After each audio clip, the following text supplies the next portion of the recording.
nice to meet you all, and I feel that I'm surrounded by family members, so I'm feeling very happy to talk to you today. I have a watch running there, but I will have a second double sure that my arm will start shaking when the time is ending.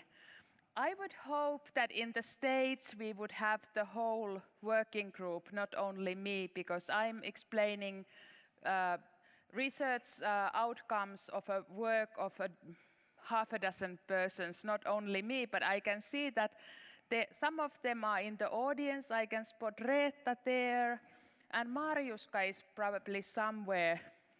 With the lights, I don't see all the hands, but you know, this is something done together, and it's still very much in a process.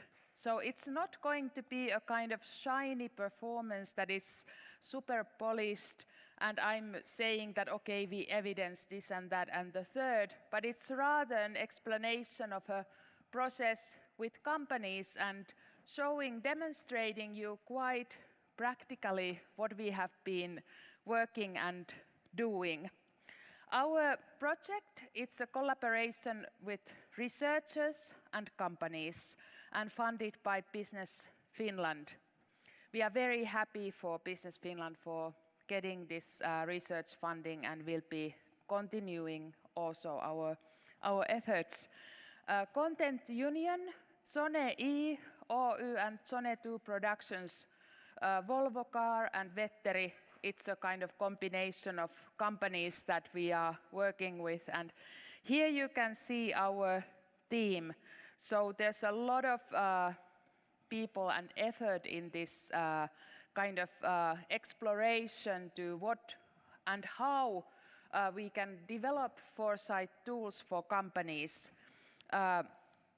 It's a big research project where this is only one part.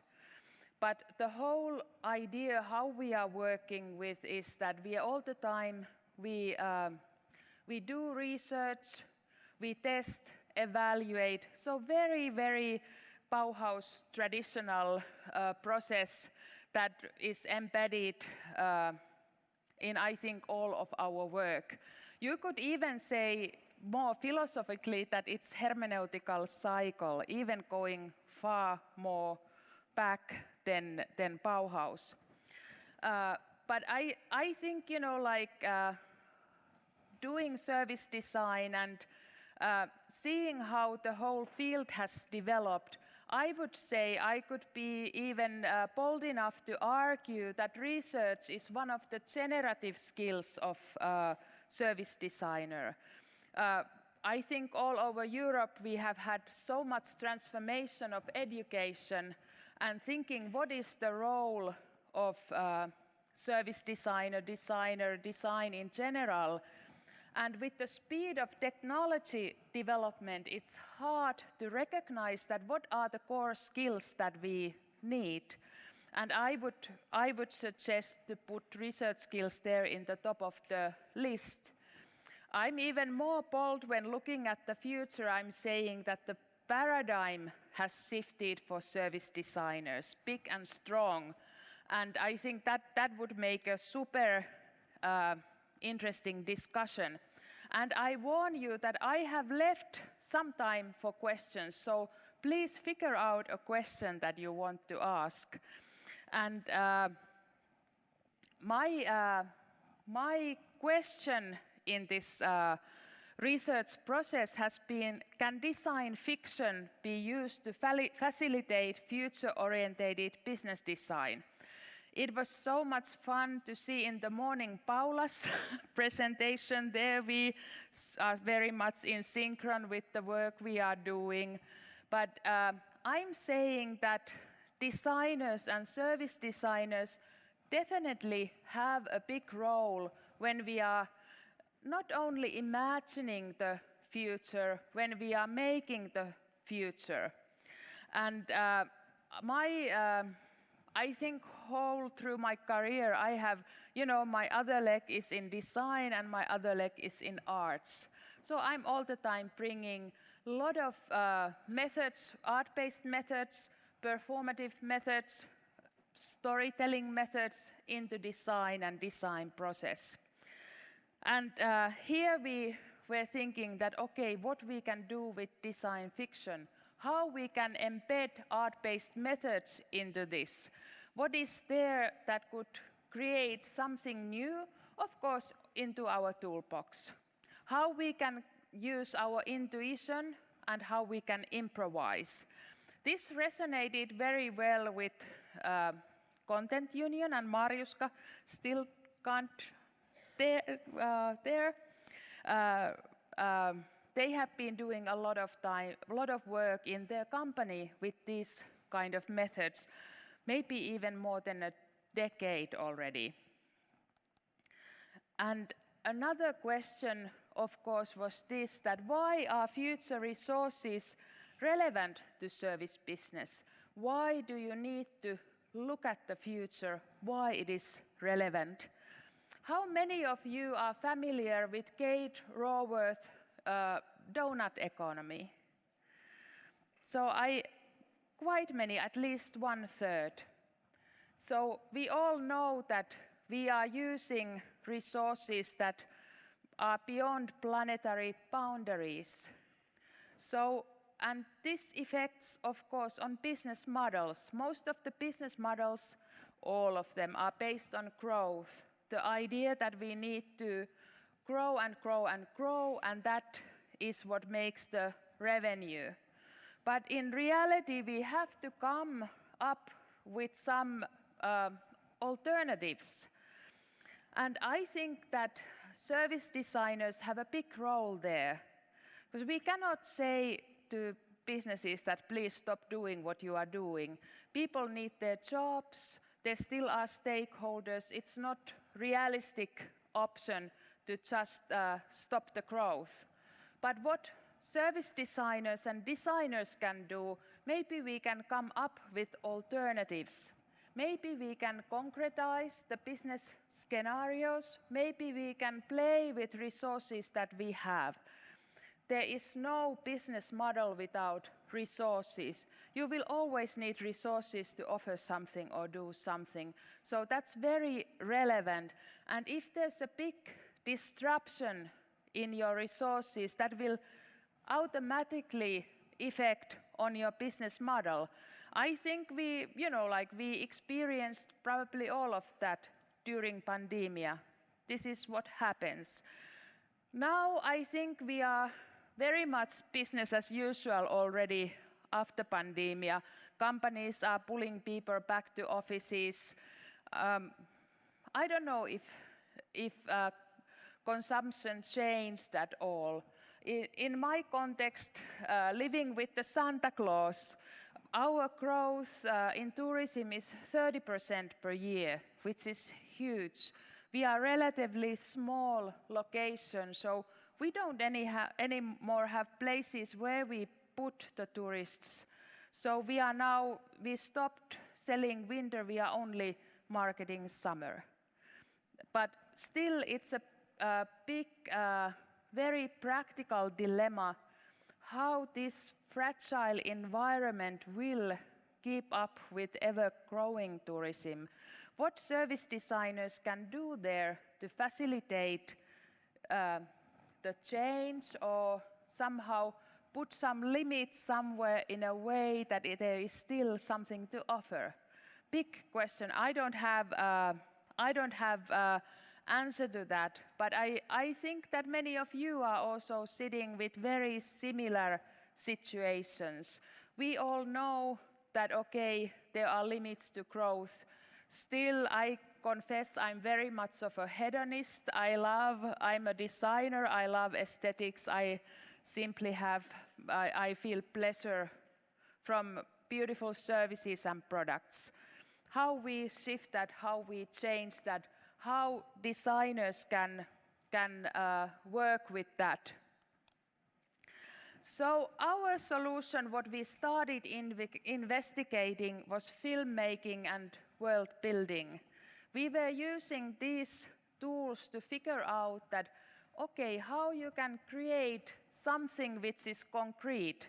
Like when you are doing speculative design or world building, doing design fiction, you try to envision what the world is. And we were figuring out methods how you can do that in practice, how you can not only imagine, how you can imagine and maybe prototype something that is not existing yet.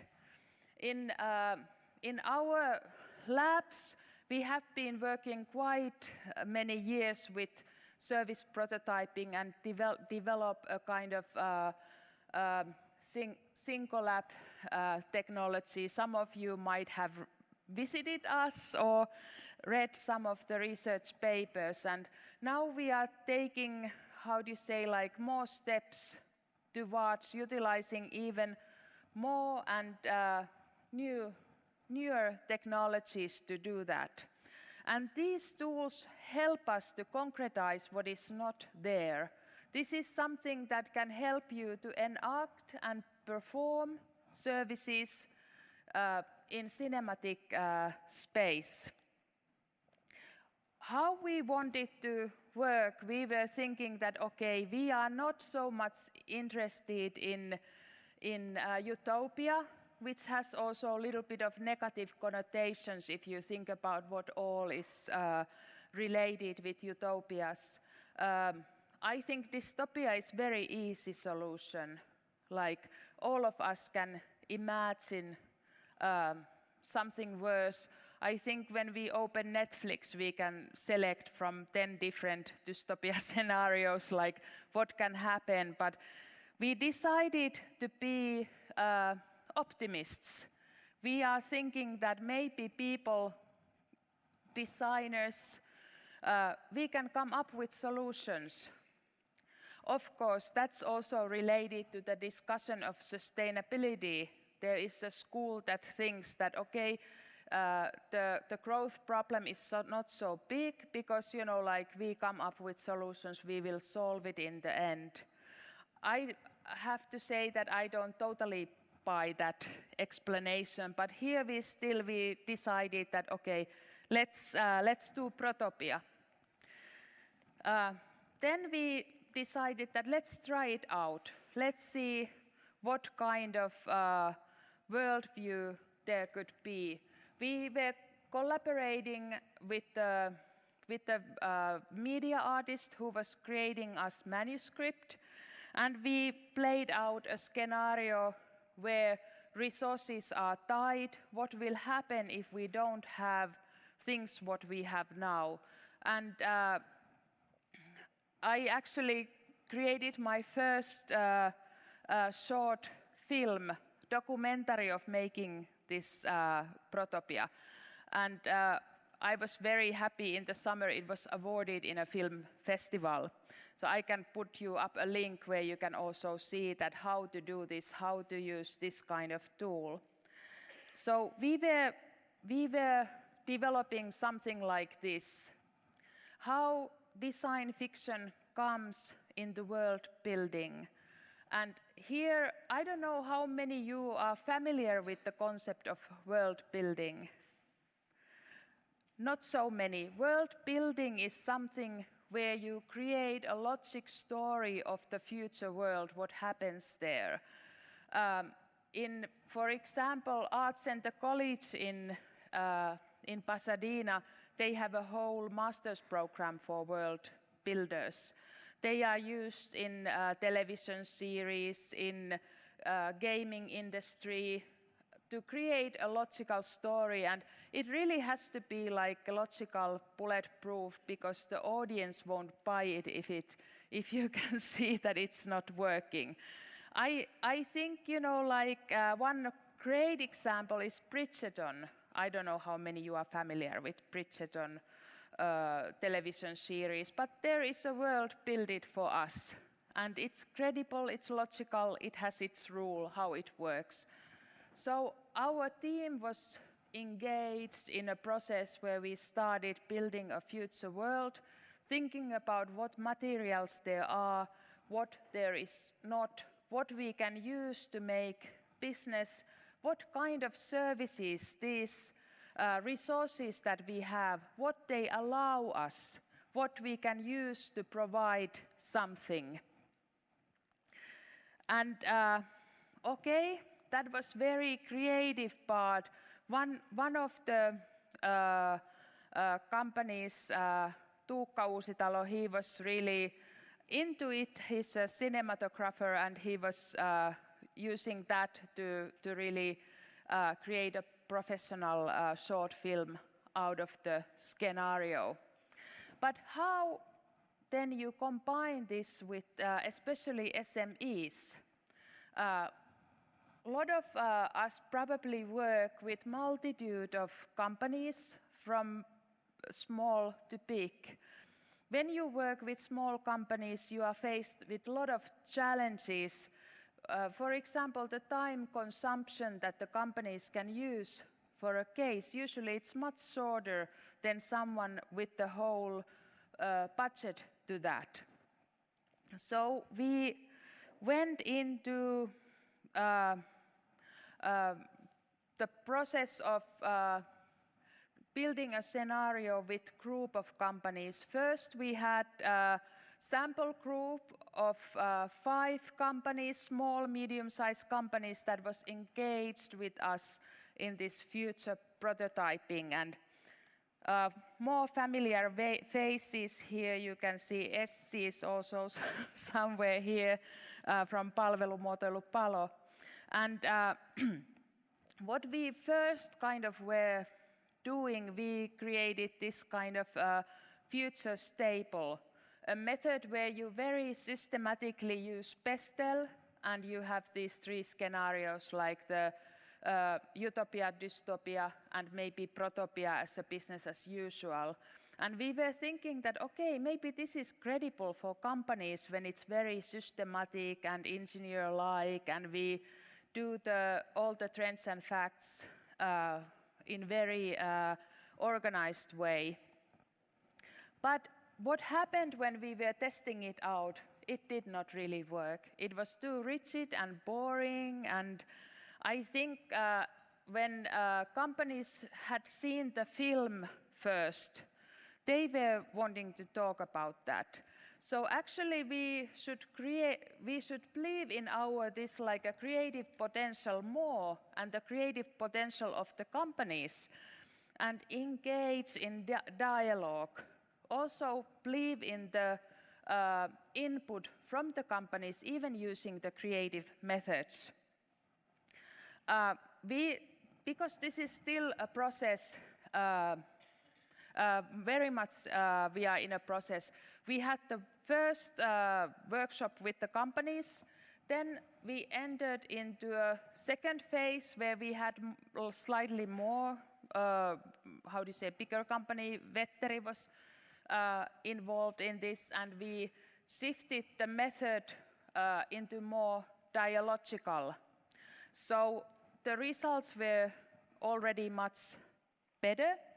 Now we are in November, we are taking the 3rd stage of this. We have at our lab, we have what is called, we have virtual production stage. So we have huge immersive LED wall where you can scan any surrounding scenery, company, let's say a car manufacturer's maintenance hall. You can bring it into the LED wall, and you can create this cinematic space in practice. So you can, for example, practice how the maintenance would work there in cinematic space. You can create a film out of that. You can do a lot of, like modifications, prototyping on spot. Probably after that, we will jump into XR lab and look how we can do that in virtually. So we are in a process where we are trying to combine art-based methods, creativity, and state-of-the-art technologies to create scenarios and concretize what the future world will be. And of course, future resources, infrastructure and technologies will impact on business plan and service offerings. You are probably all familiar that now there's going to be this compulsory sustainability reporting enforced by European Union for bigger companies. So there is going to be boundaries, and we have to come up with how do you say, like we have to come up with different alternatives that how you can do business, what it can be. Because we all know that sustainability is an oxymoron, like especially this kind of sustainable development or sustainable growth. Especially sustainable growth does not exist because, you know, like whatever we do, it will consume at least energy, and that's a resource that is already overburdened. And I'm kind of challenging us as service designers to take this role. I think we should come up with ways and tools how you can create these alternatives, how you can change the game. But still, of course, there has to be always the offering, what we are offering. But how can we use what we have, create, and especially these art-based and creative methods to do the transition? And my argument is that maybe this design fiction world building, for example, can offer these new tools, aided with technology and in very strong collaboration and dialogue with companies. So I think this is probably one of the new books that I will be next working with. So if you have an interest, please give me an email if you have something that could fit in this direction. So maybe I go back that it gives a little bit light. So this was my presentation, and I was leaving some room for discussion, questions. So it would be really nice to have a couple of ideas, and I think I will challenge Paula. Paula, what would be your idea on this presentation, or would you comment that?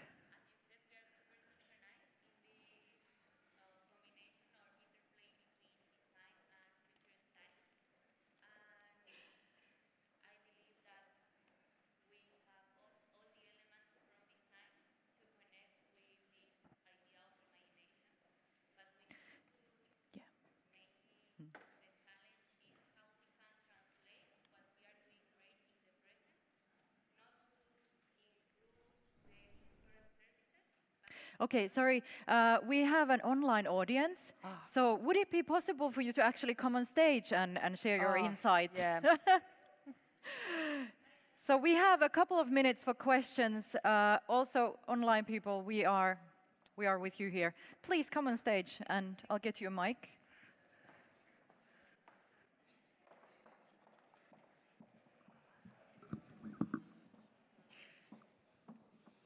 Thank you very much, and thank you very much, Satu, for mentioning my presentation in the morning. It was super nice to get your feedback and your appreciation. I appreciate it a lot.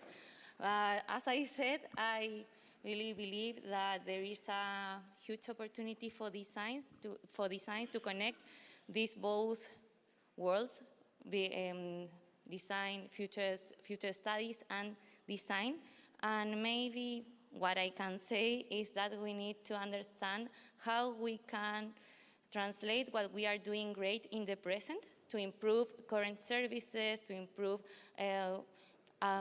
based on what people need today, but not only to improve what is happening today, but to imagine services in the future. So it's not the same to imagine the current situation, rather the future situation, but it's great to have this tool with us in order to connect with imagination and to build the future.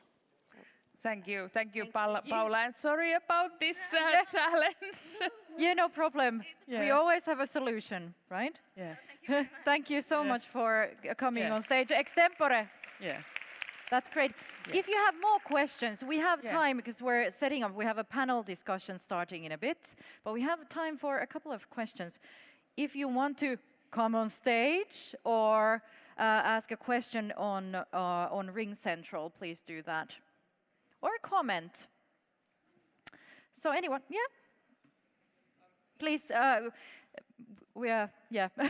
That's why we kind of decided to use only Ring Central so that the people online. So if you want to type it or come on stage, I'm inviting anyone who wants to come and ask a question on stage. You're very welcome. Maybe Rachel, you can just ask. I can tell it.